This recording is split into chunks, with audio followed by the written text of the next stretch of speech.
Eh bien, bonjour à toutes et à tous. Merci de nous faire l'amitié et l'honneur de votre présence à l'IPAC Business School, grande école extrêmement engagée en faveur de l'innovation, de l'agilité, de l'inclusion, école pionnière dans une réflexion stratégique, holistique, sur l'articulation entre l'intérêt général et l'intérêt particulier, la capacité à dynamiser les organisations, à transformer le champ économique et notamment transformer le monde du travail et le monde de l'entreprise tout en étant attaché et fidèle aux valeurs républicaines, aux grandes valeurs de l'égalité de la République bien sûr, mais également à une conception inclusive de la société où chacun trouverait de manière égalitaire et équitable sa place et son rôle. Nous sommes très honorés et très heureux de recevoir nos amis de l'Odis, Odyssée, notamment Jean-François Chantreau et Jean-Claude Fontanive, avec qui nous avons développé depuis bientôt un an une démarche coopérative multidimensionnelle qui vise à promouvoir une réflexion collective et une mise en action collective autour des grands enjeux de l'inclusion par le dialogue social, par le dialogue citoyen, par l'empowerment citoyen, par la montée non seulement en compétences mais en action, par la reconnaissance de l'expertise d'usage des citoyens dans une perspective de transformation de l'organisation, du monde du travail, mais plus globalement d'animation et de dynamisation de la société. Nous travaillons ensemble tout particulièrement, cela sera rappelé, autour de la création d'une démarche articulant recherche académique, recherche-action, formation par la pratique, formation méthodologique, autour de la stimulation du dialogue dans les organisations, dans la société civile, visant à faire émerger l'intelligence du collectif, l'intelligence de la multitude, mais également l'intelligence de la pratique. Nous cherchons au sein de l'IPAG, et notamment au sein de la chaire Entreprises inclusives que j'ai le plaisir de diriger, à articuler l'humanisme et le pragmatisme, à jouer de manière intelligente de ce qu'est une articulation oxymorique entre l'effervescence utopique, il en faut, pour faire transformer une société, pour mettre en marche une société, et en même temps un pragmatisme concret qui en appelle à l'engagement, qui en appelle au pragmatisme, qui en appelle bien sûr à la prise de responsabilité individuelle et collective, qui en appelle aussi à la dynamisation, à la transformation de la société, de ses institutions, de ses organisations, qui en appelle fondamentalement à la capacité individuelle et collective à réformer le mode de fonctionnement des organisations sans casser et en accompagnant une démarche qui vise l'inclusivité, l'inclusion pour tous et pour toutes, dans la reconnaissance de la singularité, tout en poursuivant fondamentalement la cohésion organisationnelle, la cohésion nationale, si on se place au niveau politique, fondamentalement reconnaître le singulier pour atteindre l'universel ou pour atteindre le collectif, c'est sûrement notre projet de recherche, et je salue mes collègues présents, Luc Ducret notamment, qui nous font l'amitié depuis quelques mois, quelques années, d'accompagner par la recherche académique, par la recherche-action, par l'accompagnement des organisations et des entreprises, une démarche d'accompagnement concrète et bien sûr orientée vers l'innovation. En passant la parole à nos amis de l'Odis, en saluant la présence de Monsieur le Président, Monsieur le Ministre Jean-Paul Delevoye, qui nous honore de sa présence, ancien président du CESE, ancien ministre et grand serviteur de la République et de ses valeurs républicaines auxquelles nous sommes si fondamentalement attachés au sein de l'IPAG, toute l'équipe IPAG, la direction de l'IPAG, les équipes de l'IPAG qui se sont mobilisées de manière assez exceptionnelle en 48 heures pour pouvoir accueillir cet événement, croient profondément dans l'ambition de la République et dans cette vision, cette mission d'intérêt général qui nous encombre comme organisation, bien sûr, comme école associative, de statut associatif, qui vise à articuler l'excellence de sa recherche, l'excellence de sa formation et la réussite pour tous, car c'est fondamentalement cela le projet républicain auquel nous croyons. Donc nous saluons votre présence et en faisant un petit mot de conclusion, de l'introduction, je voudrais revenir sur une notion très importante qui nous est chère, qui est celle de la diversité. La diversité, c'est le consortium des altérités. C'est plus poétiquement l'arc-en-ciel des singuliers. C'est à condition d'être capable de reconnaître la grandeur du singulier, son génie, sa faiblesse, sa vulnérabilité autant que ses ambitions, que l'on est capable d'investir le collectif de manière inclusive. La diversité, comme consortium des altérités, est pour nous à la fois la conscience de ce qu'est le corps social autant que l'ambition partagée au sein d'un projet politique, bien sûr, et à notre niveau organisationnel et académique. Donc la diversité, alpha et oméga de notre projet, d'un projet qui vise à bâtir l'entreprise inclusive et plus globalement une société plus inclusive, tout en étant foncièrement et fondamentalement attaché à la nécessité de viser le dynamisme, la transformation, la créativité, la création de valeur, le partage équitable d'une valeur créée qu'il convient de dynamiser encore plus, donc diversité, inclusion et agilité. Car le chemin nous permettant, tout en gardant le cap, de faire face à un réel complexe labyrinthique, en pleine transformation, harassé par les contradictions, tourmenté par les changements souvent exogènes imposés, eh bien c'est l'agilité. Être agile, ça ne signifie absolument pas ne pas avoir le cap, c'est au contraire être capable de, comme les grands penseurs de la Renaissance nous l'ont montré, c'est être capable de serpenter dans les chemins de la complexité, de manœuvrer dans les labyrinthes de la complexité, tout en étant capable de viser un objectif clair. Notre objectif, c'est la transformation dans l'inclusion, dans un cadre neutre, apartisan, apolitique, mais néanmoins totalement citoyen, car tel est notre objectif, et donc c'est pour cela que nous sommes heureux d'accueillir le lancement de cet appel aux citoyens que nos amis de l'Odis au lycée ont porté, ont conçu, et auquel nous allons apporter notre petite pierre collective. Merci beaucoup, Maria. Donc, si tu veux installer le système. Bien sûr, on va passer.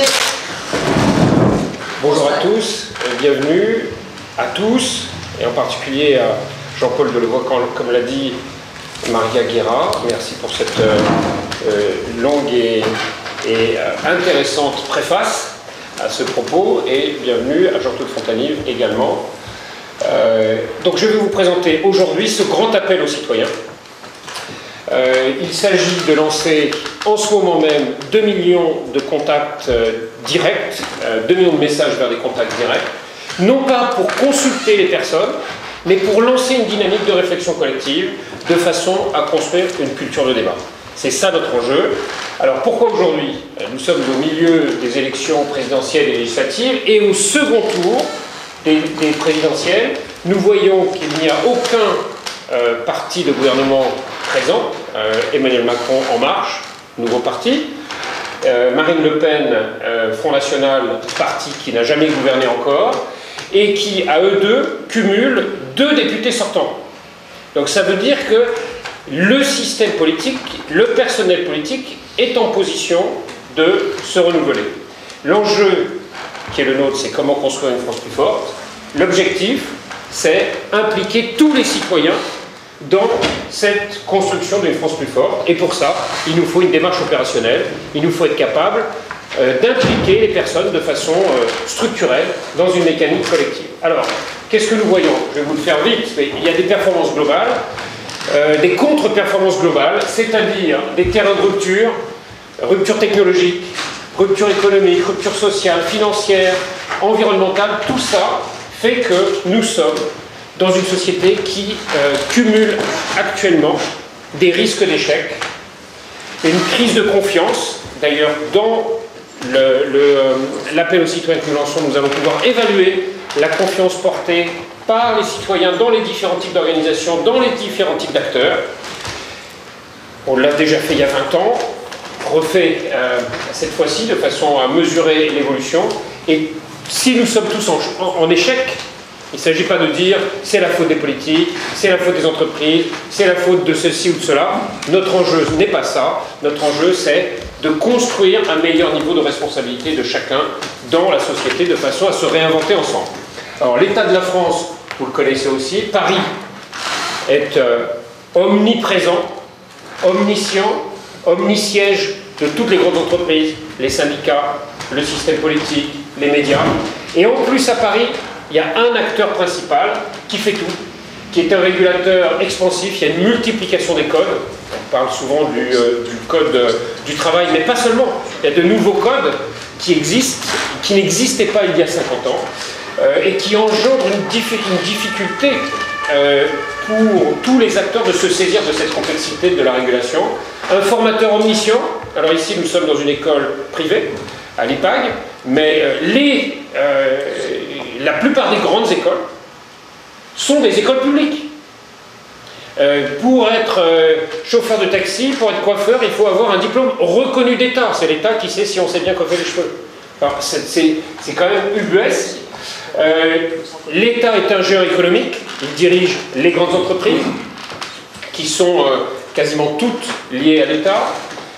L'État est le médiateur social, c'est-à-dire qu'on dit qu'il y a des partenaires sociaux qui peuvent définir des nouvelles règles, qui peuvent se réunir pour bâtir des accords en parité, et en fait, l'État les appelle bien souvent en disant voilà, dans 10 jours, dans 3 semaines, grand sommet social, je viens vous faire l'introduction. Monsieur le Président du CESE, vous l'avez vécu au CESE, l'État convoque tout le monde, il fait l'introduction, il fait la conclusion.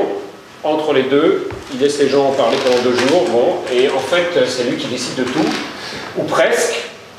Ceci génère une société déséquilibrée, avec des citoyens impuissants. Quand on est impuissant, c'est la porte ouverte à l'irresponsabilité, en disant si je ne peux rien faire, c'est pas de ma faute. Si j'ai pas les moyens, je peux rien faire, donc j'attends qu'on m'aide. Donnez-moi un logement, donnez-moi une aide sociale, donnez-moi ceci, donnez-moi une place à la crèche. Alors très bien, l'État doit jouer son rôle, néanmoins, il faut construire la responsabilité du citoyen. Et donc c'est pour ça, comme le citoyen est dans l'irresponsabilité, on a du mal à construire la dynamique collective, et quand on a du mal à la construire, eh bien de l'intérieur, le système ne sait pas se renouveler, et c'est pour ça qu'on arrive à des mécanismes à caractère révolutionnaire dans la société française, et que depuis 1789, nous avons enchaîné 16 constitutions. Dans le même temps, en Angleterre, il y en a eu 0. C'est la même que celle d'avant, en 1789, évidemment. Donc la France est en contre-performance. Sur l'ensemble des classements qui sont dans ce rapport, notamment l'état social du monde, la France en classement agrégat OMC, ONU, FMI, tous les grands organismes intergouvernementaux qui classent les pays, quand nous prenons un agrégat de multiples statistiques, nous voyons que la France était 42e en 2012, est aujourd'hui 55e, donc il y a un décrochage de la société française en matière de performance. Et en plus, nous sommes dans des aléas financiers avec un déficit primaire qui est de l'ordre de 35 milliards, une charge de la dette de l'ordre de 40 milliards, et ceci, c'est lorsque nous avons un taux d'intérêt extrêmement faible, qui était jusqu'à présent de l'ordre de 0%. Or, si, je vous fais ça, vous pourrez regarder ça sur Internet plus en détail, sur notre site, si le taux passe à 2,5, ce qu'il était, le taux d'emprunt à moyen terme et long terme passe à 2,5, comme c'était le cas il y a 20 ans, alors on a une charge de la dette supérieure de 30 milliards d'euros, c'est-à-dire que la charge de la dette double, et si le taux probable passe à 5% dans 1 ou 2 ans, ou 3 ans, alors la charge de la dette sera de 60 milliards d'euros, c'est-à-dire que le déficit public actuel, toutes choses égales par ailleurs, doublerait. Alors donc ça veut dire que nous sommes dans la nécessité de nous transformer, nous en France, mais en plus il y a ces mécanismes numériques qui viennent nous bouleverser. Nous sommes dans la possibilité d'accéder à des savoirs de plus en plus, et ça génère une transformation profonde. On dit souvent savoir c'est pouvoir. À partir du moment où on partage le savoir, il faut partager le pouvoir. Transformation de la société est à l'œuvre, qui engendre une transformation de chaque personne, parce que quand chacun d'entre nous a accès à de l'information, se comporte différemment vis-à-vis des dirigeants. Et deuxièmement, une transformation des métiers, une transformation des savoirs, une transformation des savoir-faire. Tout ça, ça veut dire qu'il va falloir modifier les organisations publiques, les organisations privées. Il va falloir donner plus d'espace pour les acteurs, tout en étant capable de réguler mieux les échanges. Et ça veut dire qu'il va falloir inventer des mécanismes de pilotage et d'outillage de la transformation sociale, politique, économique. C'est ça l'enjeu. Et donc, qui sommes-nous? Avant de vous expliquer cet appel aux citoyens, nous, à l'O10, nous avons une vocation, c'est réunir les conditions de l'accomplissement individuel et de l'accomplissement collectif. Comment faire pour que chacun puisse mieux maîtriser son destin personnel, son destin professionnel, son destin collectif avec les autres, en sachant que personne ne sait tout, et qu'il nous faut donc nous projeter, comme l'a dit Maria, nous projeter dans un avenir commun en entendant la différence. Et donc nous avons à la fois une méthode et un réseau, 6 entités, une activité de conseil, une activité de formation, que nous développons maintenant avec l'IPAG, formation au dialogue, une activité qui consiste à piloter des dynamiques thématiques, et puis un réseau, les amis de l'Odyssée qui certifient les personnes capables d'animer le dialogue, un progiciel de dialogue qui permet de mutualiser à grande échelle l'information, et un réseau social citoyen dans lequel nous avons pour l'instant 60 000 inscrits. Alors, quelle est notre activité? C'est organiser le dialogue. Donc, nous passons notre temps à proposer à des personnes de se réunir pour réfléchir ensemble. Ça suppose de préparer en amont de façon très précise les mécanismes de mutualisation de l'information pour faire en sorte qu'on comprenne la diversité des acteurs, pour distribuer la parole à cette diversité, pour s'assurer que les plus innovants ont leur place, que les plus conservateurs aussi, que tout le monde a une place égale, quel que soit son statut, son savoir, son expérience. Il nous faut tout entendre.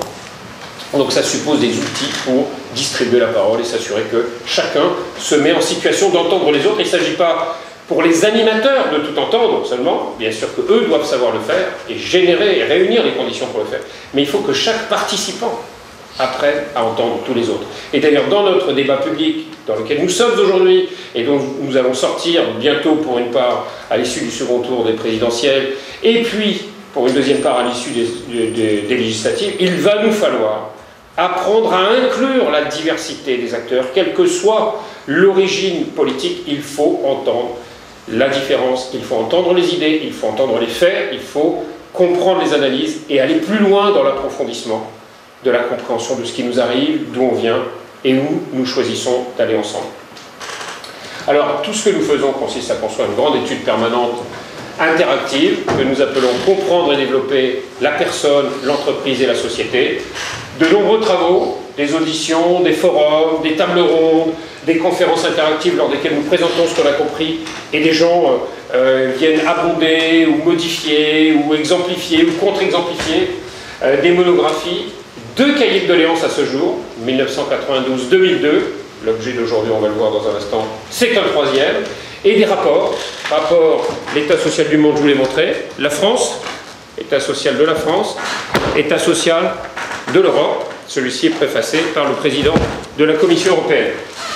Et tout ceci nous a mis en situation de solliciter de très nombreux contributeurs intellectuels qui nous ont apporté des contenus, de nombreux participants physiques dans nos événements qui ont pris la parole. Ce ne sont pas des gens qui sont venus entendre des conférenciers. Des grands acteurs et observateurs qui participent à des groupes de travail, des clients, des partenaires. Et en fait, en 92, nous avons lancé ceci, appel aux citoyens dans les boulangeries, 1 million de documents imprimés et déposés dans les boulangeries. En 2002, nous avons refait la même chose, mais par Internet.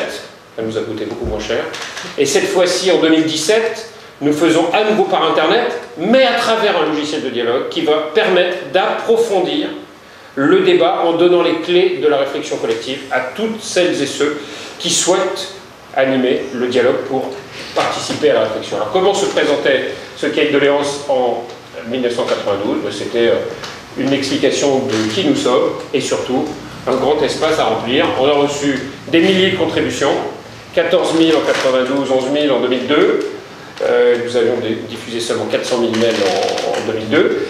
Et puis de tout ceci, nous bâtissons des livres bleus, des cartes des faits et des idées. Nous construisons des invitations avec toutes les organisations patronales, syndicales, et nous distribuons la parole à tous les acteurs et nous faisons remonter les invitations, les propositions en amont de chaque réunion, pendant, après. C'est jamais fini, réfléchir, c'est toujours. Une fois qu'on a compris quelque chose, ben on continue pour comprendre encore mieux, pour creuser, sous-thématiser, etc. Alors, les rapports que j'évoquais sont en 4 parties. La société en chiffres, donc nous cherchons des indicateurs publics qui sont des statistiques, nous agrégeons des statistiques publiques de lien social pour mesurer le niveau de cohésion sociale au sein des différents territoires. Nous faisons le même exercice sur la performance, non pas seulement sur la performance économique, c'est aussi la lecture des enfants à l'école, c'est aussi le dépôt des brevets, c'est tout un tas de choses. Et nous agrégeons lien social et performance pour comprendre le classement des territoires et comprendre pourquoi certains sont devant, d'autres sont derrière. Nous bâtissons une analyse transversale de l'ensemble que nous appelons l'état social, qui suit un plan très rigoureux, qui nous permet d'intégrer toutes les informations, tous les éléments d'analyse dans un raisonnement global. Nous cherchons un guide de bonne pratique que nous formalisons, que nous appelons les modèles de l'intelligence sociale. Nous avons 8 familles de modèles à ce jour. Et puis un cahier des charges opérationnelles pour déployer le dialogue et construire la catalyse de transformation sociale. Alors, un mot encore avant l'appel aux citoyens sur le nouveau paradigme qui est en émergence. Pourquoi est-ce qu'il faut organiser le dialogue finalement? Il faut l'organiser parce que quand on prend les pays du monde, là, sur 176 pays, on prend les 20 premiers, je ne mets pas les noms, mais vous allez voir, ce qui est intéressant, c'est comparer ce classement lien social avec le classement performance. Et ce matin, je ne vais pas vous livrer d'analyse des différents pays, mais de l'analyse du comparatif des deux classements. Qu'est-ce que l'on voit? Quand on a ces 20 premiers pays, 10 d'entre eux se retrouvent également parmi les 20 premiers pays du deuxième classement. Ça veut dire que les deux classements, lien social, performance, sont très proches l'un de l'autre. Alors lorsque nous positionnons l'ensemble des territoires sur un petit schéma, performance, lien social, on les voit, tous ces territoires, se positionner sur une diagonale, ici, qui montre que, en fait, on a soit et du lien social et de la performance, soit ni du lien social ni de la performance. Que l'on soit avec les pays d'Europe, les pays du monde, les régions françaises. Donc avec des statistiques purement françaises, européennes, Eurostat. En France, c'est l'INSEE, le principal fournisseur d'informations. Et dans le monde, je vous l'ai dit tout à l'heure, les différentes branches de l'Organisation des Nations Unies. Et qu'est-ce que l'on voit? Donc ce positionnement transversal nous amène, après de nombreuses études qualitatives des différents territoires et entreprises, à comprendre qu'il y a une clé qui explique à la fois le niveau du lien social et le niveau de la performance. Cette clé, c'est la capacité à mutualiser l'information. C'est-à-dire qu'à partir du moment où je n'entends pas certaines sources d'information, eh bien mon diagnostic est de moins bonne qualité. À partir du moment où, même si j'ai un diagnostic d'excellente qualité, sans avoir entendu personne, parce que de ma tour d'ivoire, je vois tout, éventuellement, imaginons. Eh bien, même si, du haut de ma tour d'ivoire, j'ai tout vu, au moment où je parle depuis ma tour d'ivoire, les gens que je n'ai pas entendus, alors qu'ils souhaitent de plus en plus être entendus, eh bien, ces gens-là n'écoutent pas. Et donc, si celui qui est dans la tour d'ivoire émet des informations, elles ne sont pas reçues s'il a les meilleures idées, la meilleure réflexion prospective, elle n'est pas entendue, elle n'est pas partagée par ceux qui sont sur le terrain. Et donc ça veut dire que ce qu'il nous faut bâtir, c'est le respect des personnes, le respect des faits, le respect des idées, le respect de toutes les règles, de tous les biens, en ne niant la réalité d'aucun, en étant capable d'inclure toute cette diversité dans le collectif. Et donc finalement, ça c'est très important par rapport au débat politique, parce que ça vient bouleverser la rupture droite-gauche dans laquelle nous sommes depuis la machine à vapeur. C'est-à-dire que quand on cale lien social performance, on a des territoires et des acteurs qui peuvent dire, et qui sont positionnés de ce côté-là, je donne le primat à la performance. Le lien social, on verra après, quand on sera plus performant, on partagera le gâteau plus tard. Ceux qui sont là. De l'autre côté, les personnes qui disent non, non, non, non, ce qui est important, c'est partager le gâteau, c'est pas l'accroître. Donc, mon primat, c'est le lien social, quand on est là. Et en fait, ce que l'on voit avec ce travail, c'est que cette rupture ne vaut plus. Parce qu'en réalité, comme on va avoir soit et du lien social et de la performance, soit ni l'un ni l'autre, ce qu'il faut, c'est bâtir un nouvel étage de gouvernance qui permet d'impliquer le citoyen dans la cité, le salarié dans l'entreprise, l'actionnaire dans l'entreprise, le client dans l'entreprise, le consommateur dans l'entreprise, l'adhérent dans le syndicat, le syndicaliste dans le syndicat, etc. Faire que l'on puisse inclure tout le monde dans un mécanisme de gouvernance structuré. Alors à l'opposé, on a des acteurs qui nous disent non, non, non, non, tout ça, ça prend beaucoup trop de temps. Votez pour moi, faites-moi confiance, je suis un manager de crise et si vous me donnez les pleins pouvoirs, suivez mon panache blanc, je vais résoudre tous les problèmes. Ça peut être vrai dans une situation de crise, bien sûr, mais sur la durée, le risque d'erreur est importantissime ici Et donc ce qu'il faut, si on veut réduire le risque d'erreur et construire la performance à long terme, c'est installer un mécanisme de co-construction pérenne qui va certes prendre un petit peu plus de temps dans l'élaboration des diagnostics, mais au final qui va nous permettre d'aller beaucoup plus loin ensemble. Hein, c'est le pape qui disait, si vous voulez aller vite, allez-y seul, si vous voulez aller loin, allez-y ensemble. Alors ensemble, c'est quoi? Qu'est-ce que ça veut dire? Ça veut dire que pour agir ensemble, ça signifie être capable de déployer des projets communs. Et pour déployer les projets communs, en fait, il faut être ensemble, mettre nos énergies en commun. Mais pour être ensemble, ça veut dire qu'il faut être capable de penser ensemble, bâtir une vision commune de ce que nous sommes, d'où nous venons, où nous allons. Et pour penser ensemble, il faut construire un raisonnement commun. Il faut comprendre ensemble la situation et les raisons de la situation et les options qui s'offrent à nous. Et pour comprendre ensemble, il faut réfléchir ensemble, il faut agréger l'information. Et à ce moment-là, ça signifie qu'il faut organiser le dialogue de façon structurelle dans les organisations. Et c'est comme ça que l'on bâtit la capacité à réussir ensemble et à vivre ensemble. C'est par l'animation du dialogue. Donc, maintenant, pourquoi faire évoluer les modèles de débat actuels? Alors, on rencontre beaucoup de personnes qui disent oui, les débats, je connais très bien, j'anime toujours les débats. Possible, mais néanmoins, c'est compliqué de mettre des gens dans une salle quand les gens ne sont pas d'accord entre eux. Si vous mettez des Palestiniens et des Israéliens ensemble, c'est plus difficile que s'il n'y a que des Palestiniens ou que des Israéliens, évidemment.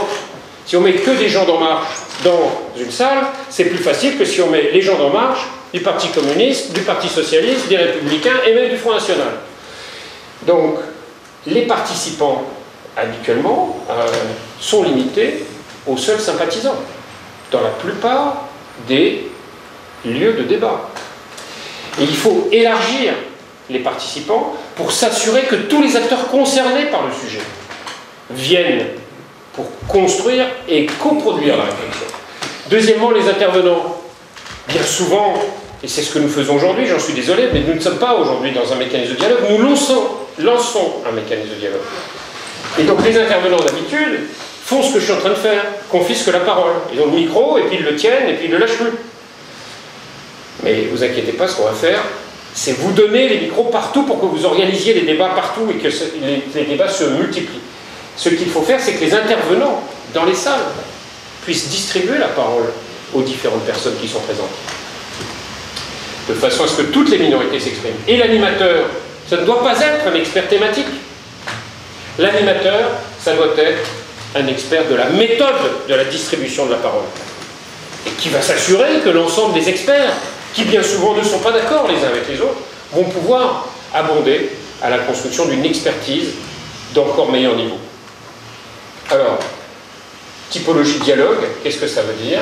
Pour comprendre ce qu'est un dialogue, on regarde la quantité de participants. Plus il y a de participants, plus c'est difficile.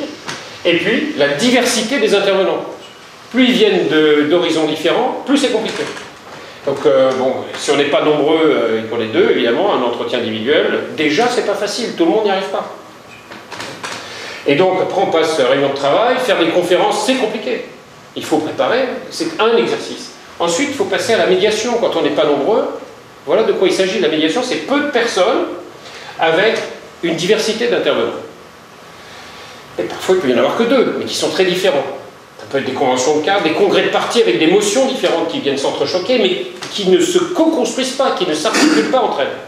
Et quand on monte encore plus dans la diversité des intervenants, on peut avoir des sommets diplomatiques, une assemblée générale avec des acteurs qui sont de toutes origines, mais qui bien souvent n'ont pas la parole. Et ce qu'il faut faire, c'est organiser maintenant un débat citoyen avec une grande quantité de participants et une grande diversité d'intervenants.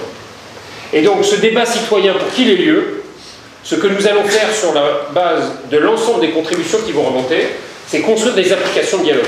Des applications qui seront en ligne, utilisables par les animateurs. Ces applications, je vais aller très vite, vont vous permettre de préparer les réunions pour embrasser la complexité en amont de la réunion, pour vous permettre d'animer les réunions, pour distribuer la parole à la diversité, pour lancer la compréhension de la complexité du sujet, de la diversité des acteurs en introduction, de façon à pouvoir approfondir le consensus et construire des consensus durs. Il ne s'agit pas d'être dans le consensus mou, mais d'aller chercher au fond sur ce qui nous fait mal pour être capable d'inventer ensemble, pour transcender nos intérêts particuliers. De façon ensuite à être capable de construire une catalyse de transformation. Donc on mettra à votre disposition des outils de débat pour que vous puissiez aligner vos propres données. Alors, les diagnostics, comment est-ce que nous bâtissons ces rapports et comment nous bâtirons les prochains. Diagnostic, ben là aussi, il y a une typologie de diagnostic. On prend la quantité de rédacteurs. Plus il y a une grande quantité de rédacteurs, plus c'est compliqué d'aboutir à quelque chose de cohérent. Et deuxièmement, c'est l'exigence des lecteurs. Si on dit je veux tout simplement avoir une note de travail pour savoir ce qui s'est passé pendant la réunion, c'est déjà pas facile, et bien souvent d'ailleurs en France on ne fait pas les comptes rendus de réunion.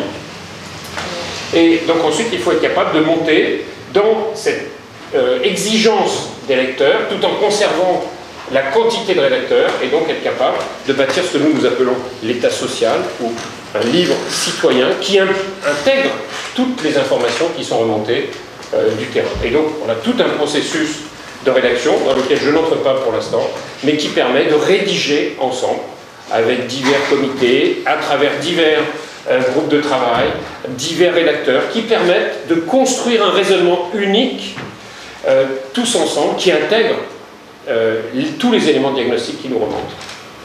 Alors, enfin, cet appel aux citoyens 2017, comment ça marche?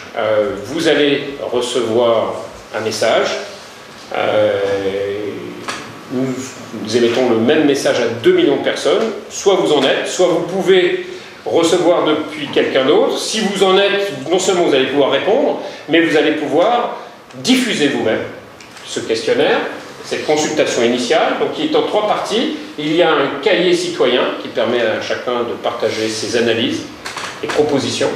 Il y a un formulaire de candidature pour que chacun puisse se proposer comme animateur potentiel. Et il y a un système d'évaluation des différents types d'acteurs présents dans la société quant à leur capacité à organiser le dialogue et à se positionner à l'écoute. Alors, comment est-ce que nous fonctionnons? 4 grandes phases.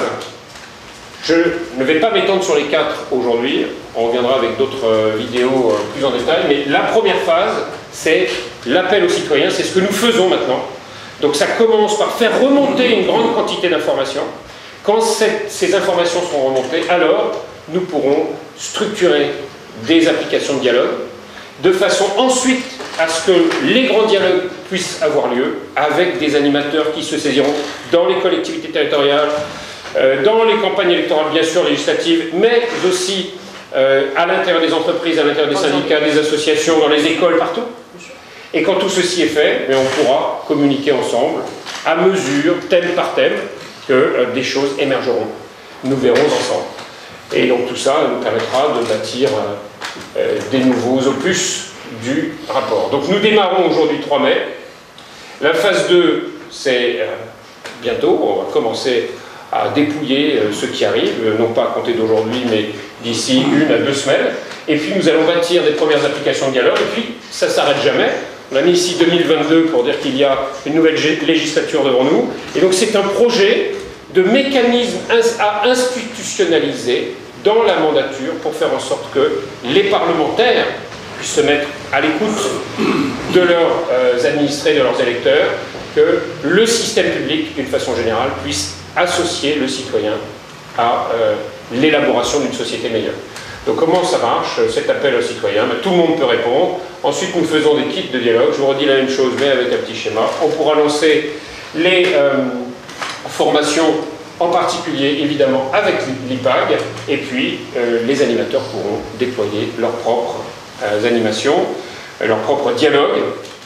Et en donnant la parole aux citoyens, les citoyens qui participent rentreront dans un mécanisme de formation à l'expression citoyenne, au débat citoyen. Et il faut qu'on apprenne tous à se parler. Pas la faute, encore une fois, du chef, du syndicat, du patron.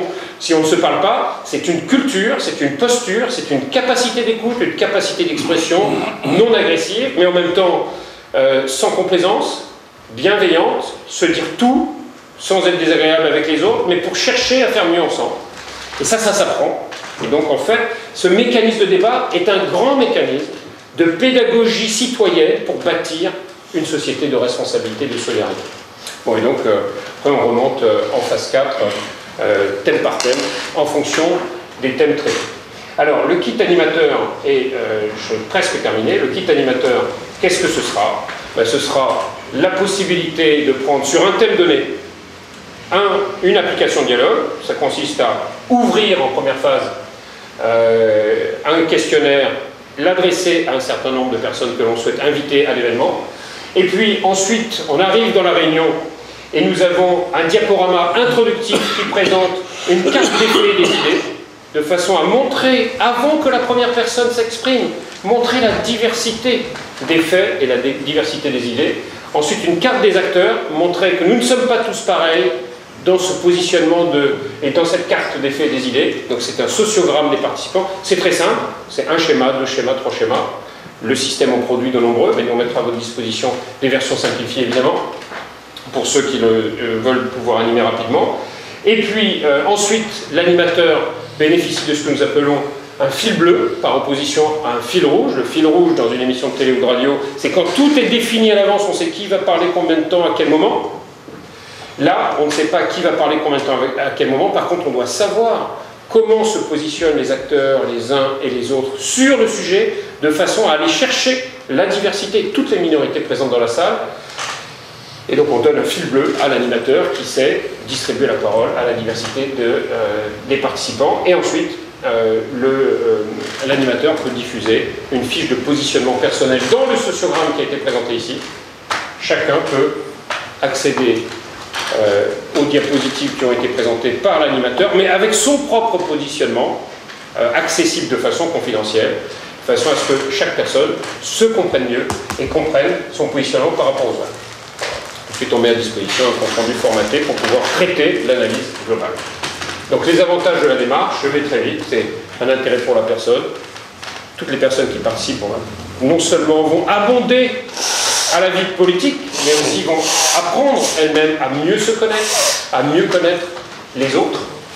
Un intérêt pour les organisations, les entreprises, les territoires, être capable de construire un plus haut niveau de cohésion sociale. Et un intérêt pour la société, être capable de bâtir un avenir commun plus vite, avec plus de monde, pour fédérer les énergies et impliquer tous les acteurs dans la société. Voilà pour cet appel à proposition, qui est la phase 1, donc appel aux citoyens 2017. Et aujourd'hui, donc Jean-Paul Delevoye, vous avez répondu hier lorsque nous avons annoncé que nous lançons cette grande démarche. Je vais vous laisser la parole pour que vous puissiez dire pourquoi, comment vous voyez les choses à partir de là, si vous voulez nous rejoindre ici.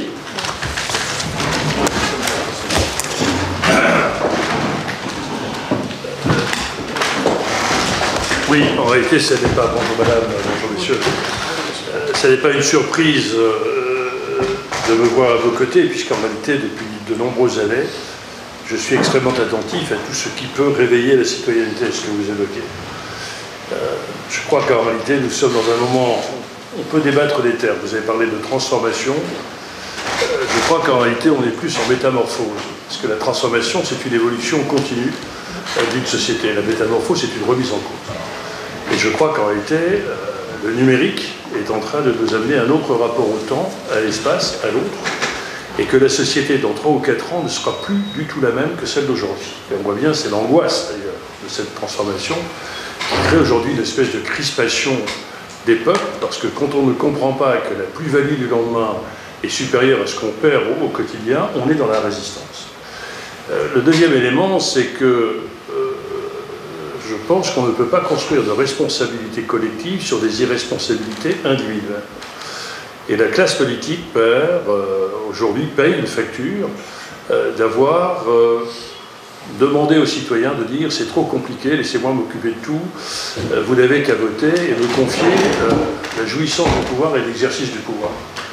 Et à partir du moment où on a vu chuter les idéologies politiques, l'ultralibéralisme par l'augmentation des inégalités, on voit la contestation aux États-Unis, ou le keynésianisme qui ne relance pas la croissance malgré l'injection de capitaux, les citoyens ont parfaitement compris que la classe politique cherchait à créer une illusion d'une cohérence idéologique qui n'existait plus, mais de camoufler leur appétence du pouvoir. Et tous les partis politiques dans le monde montrent des divergences de convictions profondes, mais des intérêts pour un pouvoir qui ignore totalement les citoyens.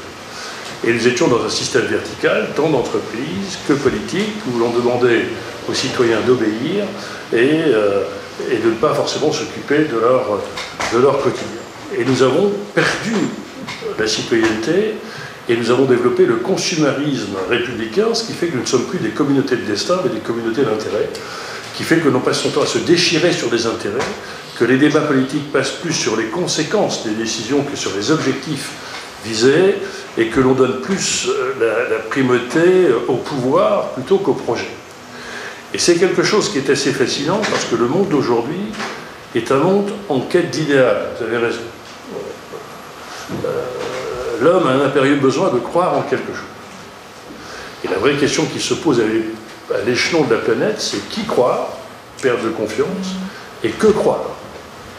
Et il est évident que dans la gestion collective, les dictatures sont en train aujourd'hui de l'emporter. C'est assez fascinant de voir que le politique aujourd'hui est en train de l'emporter sur... le religieux est en train de l'emporter sur le politique. Parce que l'homme a besoin de croire à quelque chose qui le dépasse, qui le transcende. Et c'est quelque chose qui est totalement dangereux pour le monde, puisque l'on s'aperçoit qu'en même temps, dès que l'on emprunte un chemin de la croissance, on va sur la radicalisation de cette croissance. C'est-à-dire que pour être catholique, il faut être plus catholique, pour être noir, il faut être plus noir, pour être de droite, il faut être plus de droite, et on assiste aujourd'hui à l'émergence, quel que soit le système de sélection des candidats, on l'a vu avec la primaire ici chez nous, mais on l'a vu aux États-Unis, et on le voit dans toutes nos démocraties, ou voire dans les pays dans lesquels les dictatures religieuses sont en train d'émerger, c'est l'intégrisme qui est en train de l'emporter sur l'apaisement et sur les solutions médianes. Et ceci est quelque chose d'assez naturel, et le numérique, dans les relations, va amener à la radicalisation dans les rapports sociaux, et à l'émergence de monopoles. C'est-à-dire qu'on est dans un phénomène assez fascinant, que le numérique permet à chacun, vous l'avez développé vous-même, madame, d'accéder au savoir, mais en réalité, quand on regarde bien les mécaniques, ça permet de créer des monopoles qui vont nous transformer dans un espace qui se croit de liberté, en fin de compte en esclavage. Et que la vraie question de fond qui est posée, c'est qui demain va réguler le monde? Est-ce que ce sont les États-nations? Est-ce que ce sont les entreprises multinationales? Ou est-ce que ce sont les mégalopoles? Et l'on voit bien que nous sommes dans un moment aussi où ma conviction, c'est que nous sommes rentrés dans une société qui n'est plus verticale, où l'on demandait que l'unité d'une entreprise, l'unité d'un pays, impose la conformité des citoyens, d'où les normes en France, d'où, pardonnez-moi madame, le système de l'éducation qui consiste à faire en sorte que l'enfant qui passe dans le système éducatif français soit conforme à une norme républicaine. On ignore sa singularité intellectuelle, on lui demande simplement de respecter les programmes, et les professeurs sont aujourd'hui très malheureux, parce qu'on leur demande de respecter plus les programmes que les élèves. Et nous sommes dans un moment fascinant qui perturbe tous les systèmes de pouvoir, qu'ils soient religieux ou politiques. Parce que l'émergence de la société de l'intelligence dans laquelle nous sommes fait qu'avant, la société rurale, on imposait, comme dans l'industrie, la force des bras. Et quand vous parlez d'une France plus forte, je souhaiterais qu'on ait un débat là-dessus. Car je ne sais pas ce que ça signifie, une France plus forte. Plus forte, pourquoi? Parce que plus forte, plus forte. Performance durable. Oui. Et ça veut dire quoi aussi, la performance? Est-ce que la performance, c'est le fait de pouvoir courir le 100 mètres en 10 secondes, et donc il y a des gens qui sont performants et d'autres qui ne le sont pas? Ou est-ce que c'est quelqu'un à qui on a offert la capacité d'être épanoui, même s'il court le 100 mètres en 30 secondes? Et donc je suis sur ce genre de choses très, très, très particulier, car je pense qu'on va passer de la société de la performance à la société de l'épanouissement. On va passer de la société de l'acquisition, qui était l'obsession de celles et ceux qui avaient été privés par la guerre, à la société du partage. Et on va passer de la société du bien à la société du lien. Et on va remplacer la cohésion sociale par la vitalité sociale. Et sur ces sujets-là, ça pose un vrai problème pour les pouvoirs centraux. Car la centralité française fait que l'on veut imposer, comme l'Église, comme les partis politiques, on veut imposer l'obéissance. Or, les gens ne veulent plus obéir. Ils veulent adhérer. Est-ce qu'on leur offre les moyens de construire un choix? Et c'est peut-être là où j'attire votre attention et l'intérêt de ce genre de débat. c'est que je crois qu'en réalité, la bataille qui s'ouvre devant nous, ce n'est pas une bataille de conquête des territoires, c'est une bataille de la conquête des esprits et de la conquête du temps. Et je donne 2-3 exemples.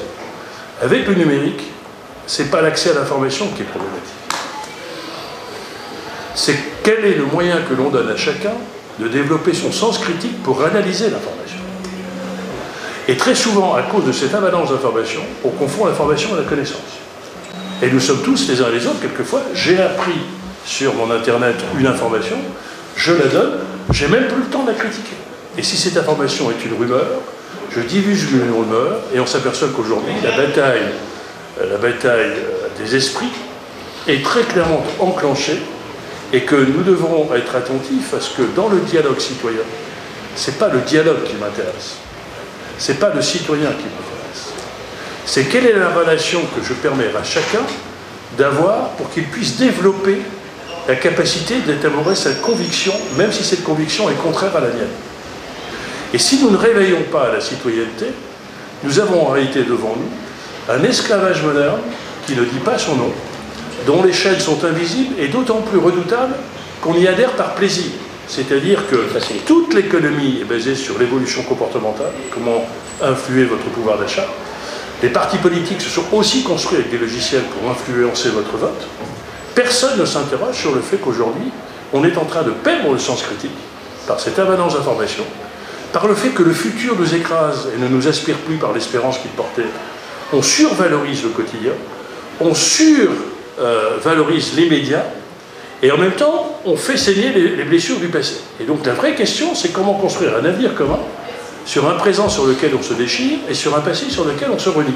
Et donc, on est dans un moment où les idéologies sont en panne, les religions sont en panne, le travail risque d'être remplacé par le robot, la famille est en train d'être fragilisée, toutes nos institutions socialisantes sont aujourd'hui déstabilisées. Comment faire vivre ensemble les hommes et les femmes s'ils n'ont pas un idéal, s'ils n'ont pas quelque chose qui les transcende, et s'ils n'ont pas la capacité de pouvoir construire leurs propres convictions. Et l'intérêt de tout cela, c'est de relever le défi que nous avait lancé Simone Veil en 1942, c'est le défi de l'altérité et le défi de l'intériorité. Le monde est en train de perdre la capacité qu'on offre à nos enfants de se construire leurs propres convictions. Alors avant, c'était quelquefois plus dangereux, parce qu'on ne demandait pas aux gens de critiquer, on demandait aux gens de croire. T'es catho, t'es communiste, t'es gaulliste, et il y avait une forme de relative insouciance dans laquelle on ne se remettait pas en cause par rapport à la croyance dans laquelle on était enfermé. Mais tout compte fait, on y était bien. Et le monde de demain, qui est la société de l'intelligence, vous offre à chacun la capacité de concevoir votre propre projet, de pouvoir avoir votre chemin singulier et de développer votre singularité. Mais si on n'accompagne pas chacun et chacune d'entre nous sur ces singularités, on crée de formidables perturbations, de formidables inquiétudes. C'est compliqué de se retrouver seul avec sa conviction, d'essayer. Et donc, le fait d'avoir une respiration démocratique, qui n'est plus une respiration « j'ai décidé, vous obéissez », ce qui est vrai pour l'entreprise, ce qui est vrai pour le politique. Mais une respiration démocratique qui consiste à dire plus aucune décision politique ne pourra être appliquée et ne pourra pas susciter l'acceptation sociale, qui est l'élément majeur, qui est totalement ignoré des pouvoirs politiques. Le vrai fait politique du XXIe siècle, c'est l'acceptation sociale. C'est-à-dire vous pouvez prendre la meilleure décision qui soit, si elle n'est pas comprise par l'opinion, si elle est refusée dans ses conséquences et dans son application, vous aurez une résistance sur laquelle vous n'arriverez pas à mettre en œuvre votre... Et donc, pour que cette acceptation sociale soit forte, il faut faire en sorte que celui qui va subir votre décision soit un coproducteur de cette décision. Et que pour qu'il soit coproducteur de cette décision, il faut qu'il participe au débat. Mais aucun débat n'est possible, et c'est peut-être là sur lequel il faut être attentif dans votre démarche, aucun débat n'est possible s'il est flottant. Et il est flottant si l'opinion n'a pas compris, ou les participants au débat n'ont pas compris les enjeux du débat. Ça ne sert à rien de débattre, d'arrêter de fumer en public, tant qu'on n'a pas fait prendre conscience à l'opinion que fumer est dangereux pour la santé. Il a fallu 10 ans. Ça ne sert à rien de débattre qu'il faut mettre la ceinture de sécurité si pendant 10 ans on n'a pas réussi à faire comprendre que c'était un moyen de préserver et de diminuer le nombre d'accidentés. Il a fallu 15 ans de débat international sur le changement climatique pour que l'opinion internationale puisse comprendre qu'éventuellement je puisse être à titre individuel acteur d'un changement nécessaire pour préserver la planète. Et donc on voit bien que cette respiration démocratique qui s'accompagne par nous, c'est 4 temps. C'est 1, la pédagogie des enjeux. 2, l'organisation d'un débat. 3, la décision qui émerge de ce débat. Et 4, le contrôle de l'application de la décision. Et c'est la raison pour laquelle, dans cette organisation, nous nous sommes assez intéressés, puisque dans le choix de nos candidats, j'ai demandé à ce qu'il y ait des nouveaux profils, des nouveaux visages et des nouvelles pratiques citoyennes. C'est-à-dire qu'on ne peut plus demander aux personnes, au nom de la démocratie, un bulletin de vote tous les 5 ans, et se donner rendez-vous tous les 5 ans. Je crois qu'il faut qu'au contraire, il y ait un échange permanent sur les territoires avec les habitants du territoire pour qu'ils soient acteurs du territoire. Et puisque vous parliez de la diversité, nous sommes dans un moment extrêmement dangereux. L'histoire a montré, et c'est d'ailleurs très curieux, quand vous regardez, des chercheurs ont mis en avant l'esprit de la République de Weimar. Vous aviez 3 phénomènes qui étaient à peu près identiques aux phénomènes actuels. Un formidable pessimiste ambiant. À l'époque, la République de Weimar, tout le monde était convaincu que l'avenir était noir, même chose dans le déclinisme actuel. Vous aviez une corruption des élites, une perte de confiance des élites. Pierre Rosanvallon nous alerte sur le fait qu'aujourd'hui, on a une crise de légitimité, de représentativité, de crédibilité. Et 3e élément, c'était le bouc émissaire et le rejet de l'eau. Or, nous sommes aujourd'hui dans cette même figuration. Et même avec la complicité des élites, puisque l'on s'aperçoit que même les journaux, aussi respectables que Le Monde ou Libération, n'ont pas hésité à écrire « Les Juifs de France ont peur, les musulmans de France ont peur », et non pas « Les Français de confession musulmane ». On avait passé le fait religieux avant le fait politique. Et si nous n'y prenons pas garde, en période de décroissance et de doute sur l'avenir, les identités sont exclusives, parce que l'on a peur de partager. C'est en période de croissance et de confiance que les identités sont inclusives. Et donc l'inclusion ne peut pas être incantatoire, elle est directement liée à l'environnement dans lequel l'individu se trouve. 2e élément, Boris Cyrulnik nous a très clairement indiqué que l'inné ne valait pas grand-chose. C'est l'environnement dans lequel on met quelqu'un qui lui favorise son éveil.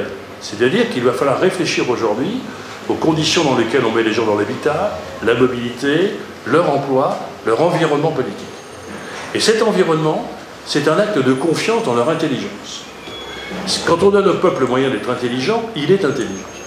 Et comme nous sommes rentrés dans une économie cérébrale, où nous n'avons pas compris que ce qui était important, c'était la fluidité de l'information, mais c'était aussi la capacité de regarder les gens en fonction de leur potentiel et non pas en fonction de leur échec, on voit bien que le regard culturel nouveau, c'est qu'un élève qui échoue, c'est pas un raté, c'est une intelligence qu'on n'a pas su mobiliser. Et que toute la relation au pouvoir doit être dépolluée. Ce que vous êtes en train de reprendre, c'est de dire à celles et ceux qui exercent le pouvoir que le pouvoir, c'est l'humilité. Le pouvoir, c'est pas la supériorité. Le pouvoir, c'est simplement comment construire un lien de confiance et de stabilité dans un monde de plus en plus instable, dans lequel, vous avez raison madame, l'avenir appartiendra non pas aux plus puissants ni aux plus forts, mais à celles et ceux qui savent s'adapter. C'est exactement ça, en fait, c'est l'enjeu de la transformation du rôle du dirigeant. Le dirigeant n'est plus celui qui sait et qui explique, c'est celui qui sait faire en sorte que tout le monde prenne conscience que personne ne sait tout et qui place l'ensemble de son corps social en situation de réfléchir. C'est la différence entre un leader et un manager. C'est que le manager, il gère un problème, un leader lui donne envie. Alors aujourd'hui, nous avons des tas de leaders comptables, de politiques comptables. On ne fait pas rêver les gens avec des chiffres. Martin Luther King n'a pas dit j'ai un plan, il a dit j'ai un rêve. Et donc je crois que permettre aux citoyens de rêver leur lendemain, de montrer qu'on leur fait confiance au point de leur dire mais j'ai besoin de ton avis. Et je vais te donner les moyens de construire ton avis. C'est certainement le moyen de stabiliser nos démocraties qui aujourd'hui n'ont jamais été aussi instables. Si je prends l'actualité, moi j'avais offert au CESE, mais les partis politiques l'ont refusé, le fait d'organiser des débats partout sur faut-il sortir de l'euro ou faut-il rester dans l'euro, pour montrer aux gens, avec des gens qui viennent apporter la thèse, il faut sortir de l'euro, d'autres qui au contraire apportent la thèse contraire, et d'autres qui peut-être au milieu. Sur un sujet extrêmement compliqué, mais qui sera d'actualité de plus en plus cruelle. L'immigration. Est-ce que c'est un facteur d'augmentation du terrorisme ou c'est un facteur d'augmentation de la croissance économique? Si vous faites des débats de façon classique avec l'accélération des chaînes de télévision et des réseaux sociaux, vous faites en sorte qu'il y ait des débats émotionnels, où je vais réagir par rapport à mes tripes. Je vous aime ou je vous aime pas. Et je n'écoute pas votre conviction. Et l'on voit bien que le débat sur l'immigration est rentré par la photo du petit Iliane au bord de l'étang, chacun ayant oublié que 3 semaines auparavant, 70 personnes étaient mortes dans des conditions incroyables et identiques dans un camion frigo. Donc on a des émotions en géométrie variable. Aujourd'hui, on a une guerre, une cruauté incroyable au Yémen dont personne ne parle. Elle n'existe pas médiatiquement, elle ne frappe pas nos émotions. Pourtant, elle devrait alerter nos convictions. Et donc, je crois qu'aujourd'hui, ce que vous êtes en train d'entreprendre, et c'est la raison pour laquelle moi je soutiens ça, c'est que si nous n'y prenons pas garde, les rumeurs l'emporteront sur la vérité. Les chercheurs américains sont en train de nous montrer qu'on est rentré dans une démocratie post-vérité. Et que nos concitoyens sont enfermés, non plus dans un langage national, mais dans un langage de leur communauté numérique. Et qui n'écoutent pas les autres. Donc on a une archipélisation de la société française, où les gens qui sont sur un réseau radical, ou un réseau nazi, ou un réseau antisémite, ou un réseau libéral, ou un réseau extrême droite, ne parlent qu'à leur réseau. Donc ils ne confrontent plus même leurs informations par rapport à l'autre. Et ça même, c'est quand ils sont dans un réseau à caractère politique, ils peuvent être dans un réseau de ceux qui aiment les pizzas ou ceux qui aiment les bonbons. Et donc on est dans un auto-entretien ce réseau. Et donc on est dans un moment de radicalisation et d'auto-entretien d'un intégrisme de plus en plus poussé. C'est-à-dire que si nous ne les prenons pas garde, nous sommes en train d'alimenter des violences intercommunautaires dans un pays qui sera non pas une cohésion nationale, mais une juxtaposition d'intérêts particuliers. Donc c'est exactement ça le sujet. Et de communauté fermée. Et donc de société exclusive qui rejettera l'autre et qui fera que d'ailleurs, ne croyant plus à la force du droit, qui est la loi, qui est la morale collective, je revendiquerai le droit à la force, c'est-à-dire qu'on est en train, très clairement, au nom de nos démocraties, par l'échec de nos démocraties, d'alimenter le rapport de force et le rapport de la violence. Je n'existe pas en tant que gamin dans un banlieue, je me tape un flic, j'existe. Et plus je me taperai l'autorité, et plus j'existerai. Et en même temps, les autorités sanitaires disent qu'il faut se vacciner, et plus personne n'a envie de se vacciner en France. Donc il faut que nous retrouvions, par le débat citoyen, le fait de retrouver une confiance dans la capacité d'écoute de l'autre. Et moi, je souhaiterais, d'abord, on va demander à tous nos candidats d'avoir des nouvelles pratiques citoyennes, dans lesquelles on va demander à nos citoyens de participer à l'élaboration des lois, etc. Je souhaiterais que dans la réforme de l'école, on puisse apprendre dès la maternelle le débat. Le débat, non pas pour dire j'ai envie d'une sucette, je l'interdis, etc. Non, non. Pourquoi tu as envie d'une sucette? Comment susciter la controverse? Pourquoi? Comment? Et de faire en sorte que... À quoi sert d'apprendre l'histoire? Oui, mais Mathieu Ricard m'avait alerté sur le fait qu'aux États-Unis, sur des exercices très concrets, vous distribuez des images sur 4 enveloppes aux enfants en disant quelle est la photo de celui que tu aimes le plus, que tu n'aimes pas, la vedette que tu préfères et le monstre qui te fait peur. Vous faites ça spontanément, 80% des images vont à celui qu'on aime bien. Vous travaillez, c'est scientifiquement prouvé. 6 mois après, avec les mêmes enfants, les enfants disent on a compris, il faut partager à tous.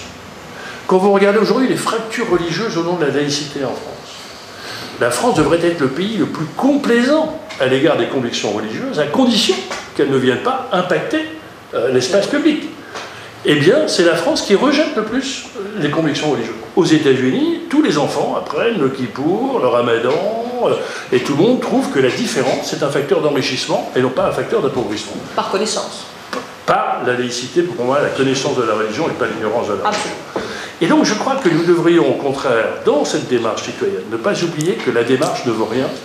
C'est l'objectif qui vaut quelque chose, c'est ce qu'elle permet. Ce que vous disiez tout à l'heure, pour moi, le changement compte moins que la conduite du changement. Et le dialogue ne vaut que par ce qu'il permet de faire émerger. Et faire émerger, c'est permettre aux citoyens de pouvoir participer en tant qu'acteurs à la construction d'une décision qui concerne leur environnement. Et c'est ça, le sens commun. Voilà. Si vous n'êtes pas concerné par le sens commun, la formule est un peu malheureuse, oui. Mais par l'intérêt commun ou l'intérêt général, vous avez perdu le sens de l'altérité. C'est ça. Et en fait, quand nous bâtissons des applications de dialogue, ce que nous faisons, c'est que nous positionnons l'ensemble des faits et des idées dans une échelle de la complexité, et ensuite nous distribuons la parole pour faire en sorte que cette complexité émerge du collectif. Et ce que nous trouvons au bout du bout, lorsque le dialogue a eu cours, c'est non pas la capacité à définir une solution nouvelle, nécessairement, parfois oui, parfois bien sûr, mais surtout ce que nous trouvons, c'est un système de repères communs, une grille de priorités et finalement un système de valeurs, et ça vient rebâtir une dynamique à caractère spirituel. Ne sous-estimez pas cela. En Australie, il y avait un vrai débat sur le droit à accorder aux aborigènes ou pas. La population qui ne voulait pas revisiter le passé estimait qu'il fallait être contre. Ils ont mis en place toute une série de forums citoyens, de jurys citoyens, etc. Et ils ont compris qu'effectivement, c'était une souffrance pour eux, mais qu'il fallait accorder un droit aux aborigènes. C'était la même chose en Irlande, où l'on a des convictions religieuses et protestantes, il ne fallait pas donner le droit aux femmes de l'avortement. Ils ont eu cette même démarche de dialogue citoyen, et les gens ont dit, nous ne remettons pas en cause nos convictions, nous sommes contre l'avortement, mais on estime que la femme moderne en Irlande doit aujourd'hui avoir le choix de l'avortement. Et on voit bien que c'est quelque chose qui est aujourd'hui au cœur de notre société française. Les 4 derniers débats lors du dernier quinquennat sur la possibilité pour les homosexuels de vivre ensemble et d'être mariés, la décentralisation, la sécurité, etc. Sur ces 4 débats, ça a mis le pays à feu et à sang. Ça veut dire, est-ce que c'est le fond qui a mis le pays à feu et à sang? Moi, ma conviction, c'était la méthode du dialogue et de l'acceptation d'une décision. Et donc, je crois également. Et enfin, j'ai attiré sur un de vos défis, à mon avis. Le vrai défi, c'est pas ceux, pour paraphraser le pape, c'est pas ceux qui vont à la messe, c'est ceux qui y vont. Et que dans toutes les expériences de dialogue citoyen que je soutiens, la 4e chambre, les débats collectifs, le vrai sujet, c'est les 30% de personnes qu'on ne voit jamais, qui refusent de venir. Et c'est, moi, ce que j'ai appelé, nous avons dépassé cela, et ça n'est plus une démarche institutionnelle qu'il faut. C'est arriver à trouver, quartier par quartier, immeuble par immeuble, la personne de confiance. La personne de confiance. Tu n'as pas confiance au maire, tu n'as pas confiance à l'universitaire, tu n'as pas confiance, etc. À qui tu as confiance? Moi, j'ai confiance à Fatima, ou j'ai confiance à Alain. Eh bien, est-ce que tu es capable de retenir 10 personnes et je viendrai discuter avec toi? Et on s'aperçoit que c'est ça qui est assez fascinant, et je terminerai là-dessus, c'est qu'en réalité, nous sommes dans un moment où, notamment en France, les gens ont une méfiance vis-à-vis d'eux-mêmes et un mépris d'eux-mêmes. Nous sommes en quête d'identité et nous sommes en mépris de soi-même. Nos enfants n'ont pas confiance, même les plus brillants, quelquefois, ont du mal à aller sur une estrade, vendre. Il faut qu'on retrouve absolument la confiance. La seconde, c'est qu'on a perdu la confiance dans les outils de socialisation. Et on se refait dans un quartier, etc. Il faut qu'on retrouve cette capacité de pouvoir alerter, interpeller, discuter avec celui qui se marginalise parce qu'il estime qu'il ne peut exister que dans la contestation d'un système qu'il a marginalisé. Ça concerne évidemment à l'excès la radicalisation. Est-ce que Olivier Roy a raison quand il parle de la radicalisation de l'islam ou de l'islamisation de la radicalisation? Mais ça ne marchera pas par les réponses institutionnelles. Ça passera par un dialogue, par comment je fais confiance. C'est comme Saint-Exupéry, il faut apprivoiser celui qui ne veut plus entendre. Et la seconde, et le deuxième élément, donc j'attire votre attention, c'est sur la notion du vocabulaire. C'est assez fascinant de voir que tous les exercices que nous avons menés, c'est que l'émetteur vérifie la qualité de son message, ce que nous faisons un peu ce matin, nous n'allons pas voir la qualité de la réception. Et que très souvent, sur des mots qui pour nous ont un sens précis, et qui nous assurent un confort de pensée en disant, voilà, j'ai utilisé ce mot, forcément le récepteur va le comprendre, par des différentes appréciations des mots, celui qui écoute comprend exactement l'inverse.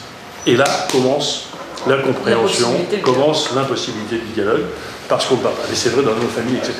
Et donc ça veut dire que l'accompagnement au dialogue, à l'écoute et à l'échange est aussi un élément dans lequel il faut, c'est pas uniquement le médiateur qui distribue le temps de parole, c'est aussi des hommes et des femmes qui, à l'intérieur de l'auditoire, vérifient la façon dont... Vous avez compris quoi? Le traducteur. Et le traducteur dans les deux sens. Le traducteur de ce que j'ai entendu, et éventuellement la traduction de ce que je dis. Parce que quelquefois aussi, le message que j'émets est totalement différent de celui que je perçois. Et donc nous sommes dans un moment où il faut reconstruire une formidable cohérence de pensée par le vocabulaire et l'appropriation du vocabulaire des uns et des autres, etc. C'est pour ça que le siège de la légitimité, à venir, ça va être ce traducteur, cet acteur capable de co-construire l'échange en s'assurant que chacun est entendu des autres et que chacun est capable de réagir en ayant entendu et en apportant... Il faut être attentif à passer de la domination par le savoir et par le statut à l'adhésion par la confiance. Et vous irez voir votre médecin demain, non pas parce qu'il sait, parce que vous aurez l'impression d'en savoir autant que lui, en disant, voilà, écoutez, Toubib, j'ai un cancer, j'ai regardé, j'ai 5 trucs, là, j'y comprends rien. Eh bien, écoute, c'est à toi que j'ai confiance, dis-moi ce qu'il faut que je fasse. Et donc, le rapport est complètement en train de changer. Mais la confiance repose sur la capacité d'écoute du décideur, du médecin. C'est-à-dire que le médecin qui reçoit le patient sans l'écouter ou en faisant mine de ne pas l'entendre, le patient ne se sent pas considéré et finalement se dit, cette personne, est-ce que je peux lui faire confiance? Je ferai une évolution. Ce n'est pas la capacité d'écoute, c'est la considération que je porte à celui qui me parle. C'est bien indispensable. Pour le dire différemment, l'éthique de l'altérité fonde la confiance. Voilà. Ce n'est parce que je reconnais autrui comme étant un autre moi-même capable d'avoir égale dignité, indépendamment de son statut, de sa classe sociale, de son niveau de connaissance. Mais juste son humanité fait de lui un interlocuteur légitime. Et donc, je lui dois confiance. Je lui dois écoute, et donc je lui fais confiance. C'est ça. Et c'est une révolution copernicienne vis-à-vis du modèle dans lequel nous évoluons. On considère que la hiérarchisation des relations, à la fois en termes de non-partage de l'information, mais surtout en termes de hiérarchisation des liens de connaissance, le lien de conseil dans les organisations, quand on fait des analyses de réseau, ce que nous faisons beaucoup au sein de notre chaire, on voit bien qu'il n'y a rien de plus asymétrique que la relation de connaissance et de partage et de non-partage des connaissances. Le jour où le dirigeant demandera un conseil, et pas simplement de l'information à ses collaborateurs, le moment où la relation de connaissance sera une relation bi-orientée et mutuelle, alors là nous serons dans une réelle société de connaissance ou d'intelligence collective capable de reconnaître autrui pour ce qu'il est et pas pour ce qu'il a, y compris acquis, grâce à des facilitations sociales dont fondamentalement nous ne sommes pas toujours... C'est ça qu'il faut être capable de produire, et pour produire ça, la difficulté ensuite, c'est quand je demande conseil à des personnes qui ne sont pas forcément montées dans la compréhension globale, dans la complexité du sujet, et que je ne leur donne pas raison. Parce que, en tant que décideur, en tant qu'intervenant, je peux avoir d'autres avis. Alors comment je fais pour conserver leur confiance alors que je ne suis pas leurs propos? Et donc là, il faut être capable d'articuler les raisonnements individuels dans un raisonnement collectif. Et ça suppose une grande méthodologie. Et c'est ça que nous allons apporter dans l'ensemble de la démarche, être capable non seulement de lancer cette consultation aujourd'hui, mais ensuite d'apporter les outils à des acteurs qui vont pouvoir refonder la confiance sur leur capacité à co-construire de la réflexion en intégrant les conseils, les avis, les pratiques, les expériences, les informations, les analyses de chacun, et en sachant que chacun aujourd'hui peut être, dans tout ce que vous avez dit, une vie différente, des vies qui ne sont pas en synergie, et donc il faut être capable de construire cette intégration, cette articulation de chaque information dans un raisonnement d'ensemble. Il faut que vous intégriez qu'il faudra du temps. Oui. Deuxièmement, il faut préparer les décideurs à accepter que dans un pays qui ne sait pas débattre, qui ne sait pas dialoguer, le débat n'est plus le terrassement de celui qui ne pense pas comme soi, le débat est l'enrichissement par la pensée de l'autre. Exactement. La première étape de toutes ces démarches passera par une expression violente de colère. L'enfant qu'on n'a pas écouté, lorsqu'on lui donne la parole, sa première réaction, c'est de partir en vrille et de contester celui qui lui a privé de parole. Et nous, quand nous organisons des dialogues, c'est pas ce que nous vivons, parce que justement, il faut mettre en équation le sujet. Je pense que tout dépend de la sociologie des acteurs qui sont autour de la table. Bien sûr. Au fond, le phénomène crise-adolescence, c'est la loi d'Hérin de Tocqueville, au fond. C'est lorsqu'on libère légèrement les chaînes, lorsqu'on donne la possibilité de s'exprimer et de prendre conscience de son aliénation, de son inégalité ou de son mal-être, que la parole est explosive. Et là, l'éducation, je veux dire même des dirigeants, est énorme. Puisqu'il est difficile de dire je te fais confiance et tu me renvoies à moi-même une parole d'une violence qui est inégalée, tout simplement parce qu'elle était dormante et non écoutée. La violence n'émerge pas dans le dialogue, elle s'exprime dans le dialogue. C'est cette mécanique-là qu'il faut construire. Et donc ça va se construire pas à pas, on prend la société telle qu'elle est, on apporte des outils, des méthodes, et puis on fera encore mieux demain, mais déjà nous avons une grande expérience de mécanismes, et donc on va apporter ça. Donc merci. Non, mais il de ne votre soutien. faut pas oublier d'intégrer que le dialogue est une énergie citoyenne. C'est ça. Vous savez, quand on voit aujourd'hui qu'un certain nombre de personnes disent qu'il faut s'abstenir, c'est évidemment un échec flagrant d'une prise de responsabilité. Et du Et donc, mécanisme démocratique. donc ça veut dire que le système est en échec par C'est ça. rapport à ça. C'est quelque chose sur et en même temps, et enfin, le respect, il faudra mettre cette notion de respect. Participer à un débat, ça veut dire que je puisse éventuellement, en demandant ce qu'on respecte ma pensée, que moi-même je sois capable de respecter la décision collective, même si ce n'est pas la mienne. Bien sûr. Et ça, c'est quelque chose sur lequel nous ne sommes pas encore tout à fait préparés. Le projet, c'est ça, Avec une c'est sorte apprendre à de- vivre ensemble Il faut pour que réussir l'animateur- ensemble au profit de chacun. Il faut que l'animateur soit humble. Il a l'humilité de celui qui cède. C'est ça. Qui sait qui cède aussi Alors, au consensus collectif, voilà. même si c'est pas le sien. Jean-Claude Absolument. Fontanive, comment est-ce que vous réagissez à tout ça? Très positivement. D'une part, on est au cœur d'un système. Je crois que la société est complètement fragmentée, quelle que soit les territoires, quels que soient les individus, quelles que soient les corporations, quels que soient effectivement les politiques. On est effectivement à la rupture. Ça, c'est un point de citoyen. Et donc cet appel aux citoyens, vous le voyez comment dans une mécanique de campagne électorale législative, puisque vous êtes candidat? Différemment, c'est que finalement, vous pouvez déjà, en tant que politicien, ou en tout cas en tant que politique et engagé de la société civile, d'être humble. Je crois que le terme a été employé, c'est d'être humble. Nous sommes des citoyens et nous sommes égaux en tant que citoyens. Et à partir de là, quand on dit on donne la parole aux citoyens, c'est vraiment donner la parole, mais surtout la capacité sur les sujets effectivement qui sont vraiment importants pour eux, qui les préoccupent au quotidien, de pouvoir s'exprimer. Et dans des outils et dans des contextes qui leur permettent, quel que soit leur statut, quelle que soit effectivement leur conviction, et quel que soit effectivement d'où ils viennent, de pouvoir s'exprimer. Et ça, c'est quelque chose vraiment de fondamental aujourd'hui. Et on parle de territoire. Moi qui me présente dans une circonscription pour les Français de l'étranger, où on voit effectivement un clivage extrêmement important entre l'Europe, la Méditerranée et l'Afrique, je prends l'exemple simplement de deux territoires qui sont la France et l'Algérie. Nous sommes aujourd'hui, après 60 ans, dans un clivage qui est extrêmement important. Et on a un des sujets, par exemple, fondamental, si on n'a pas réussi à faire dans le bassin méditerranéen un dialogue constructif, capable effectivement de pouvoir épanouir à la fois les deux pays et les citoyens des deux pays, nous ne serons pas capables effectivement d'avancer dans ce que j'appelle la verticalité Nord-Sud, Europe, Méditerranée et Afrique. Juste pour prendre effectivement cet Il y a du exemple. travail devant nous là. Il va falloir C'est un grand chantier, je crois que... Non, mais et d'ailleurs, les historiens ont une crédibilité plus grande dans la construction d'un dialogue que les politiques, qui souvent exploitent les différences, alors que les historiens cherchent mais on pense Voilà, tout à fait à Benjamin Stora, effectivement. Enfin, le travail est formidable. Mais on peut en parler effectivement sur chacun des pays et, chacun des pays et des territoires. Une petite pensée pour Mohamed Harkoun, qui est l'un de nos grands-pères, à nous, qui est décédé il y a quelques années maintenant, et qui était d'origine berbère. Oui, tout à fait. Vous a aidé à comprendre cet enjeu-là aussi, bien sûr. Et humblement, c'est un changement de paradigme.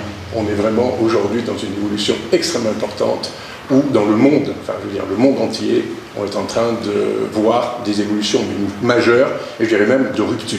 Donc pour ça, Jean-Claude, vous allez relayer l'appel à proposition. C'est déjà fait depuis ce matin. Nous avons déjà relayé effectivement à l'ensemble des citoyens, en tout cas français de l'étranger, d'être capables effectivement de rentrer dans ce dialogue citoyen et républicain et qui puisse être neutre et surtout pour être un citoyen responsable, capable effectivement d'apporter une pierre, une contribution positive pour les grands enjeux qui nous menacent et en tout cas.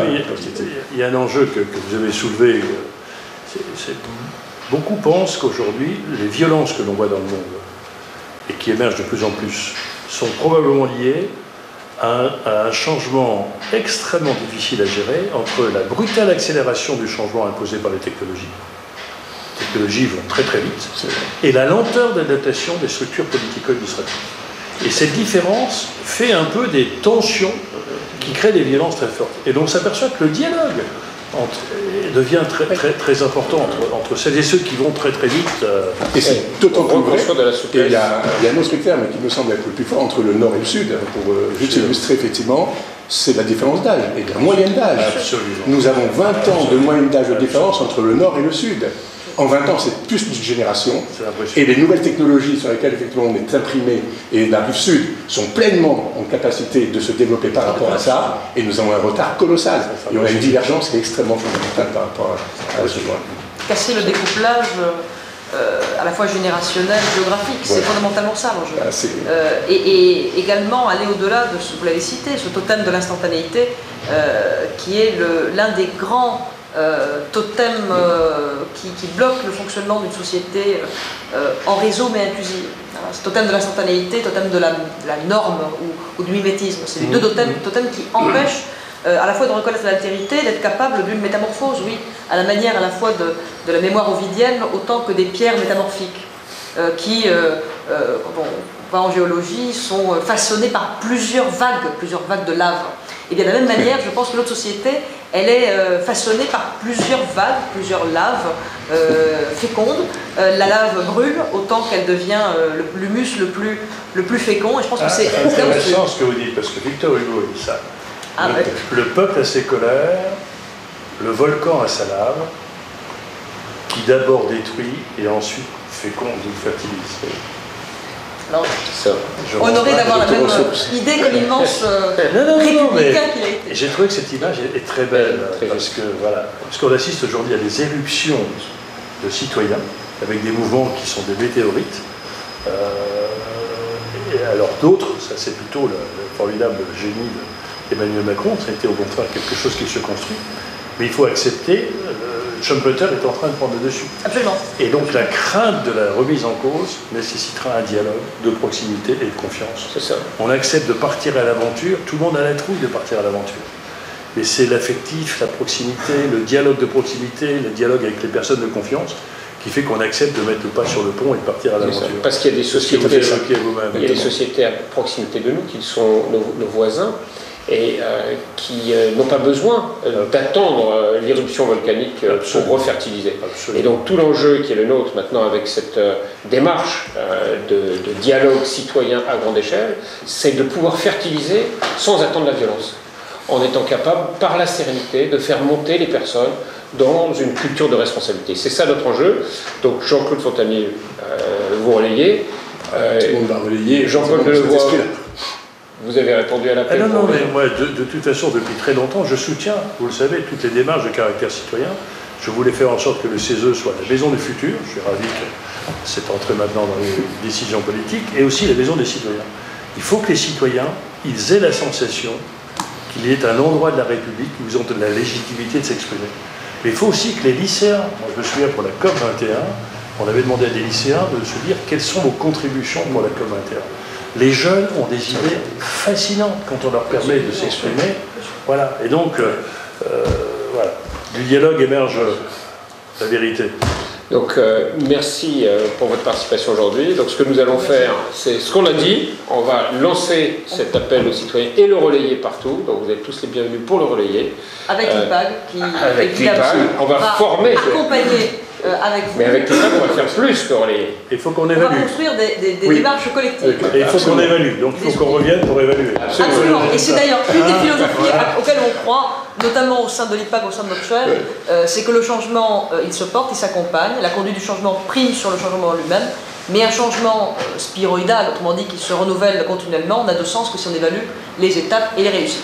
Avant de conclure et de clore, puisque je vois que tu étais sur la fin, permets-moi de dire juste un mot de remerciement, parce que nous avons fait un dialogue citoyen accéléré au sein de la maison IPAG pour réaliser cette manifestation, et je voulais le dire devant les auditeurs qui nous regardent par les médias sociaux, devant M. Delevoye et vous tous. Je veux remercier bien sûr notre directeur général qui nous a fait confiance, Guillaume Bigot. Je souhaite remercier toute l'équipe communication, représentée notamment par Christophe Pivot, sans qui nous n'aurions pas pu passer sur les ondes. Donc un immense merci. Je veux remercier Médélis Lambert, sans qui nous n'aurions pas eu l'IPAG ouverte si tôt. Et c'est très important, c'est une machine collective.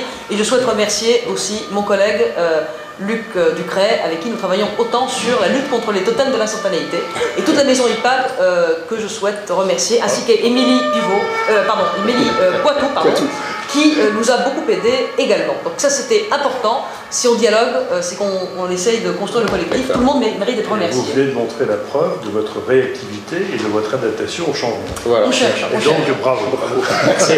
Et alors moi, je ne veux pas en rajouter, mais juste quelque chose. Bien sûr aussi, merci à l'IPAG, merci à vous d'être venus, merci Jean-Claude de ce soutien, merci à tous les acteurs de l'Odis et partenaires, je ne les nomme pas, mais on va les mettre sur la vidéo, sur le logiciel, parce qu'il va falloir bâtir maintenant. Aujourd'hui, c'est que le début. On n'a encore rien fait. Et merci à ceux qui vont participer. Et voilà, merci aux citoyens. Merci à vous. Impliquez-vous, engagez-vous. Il s'agit de construire ensemble une société qui fonctionne mieux. On ne sait peut-être pas encore ce que ça veut dire fonctionner mieux. On va chercher ensemble.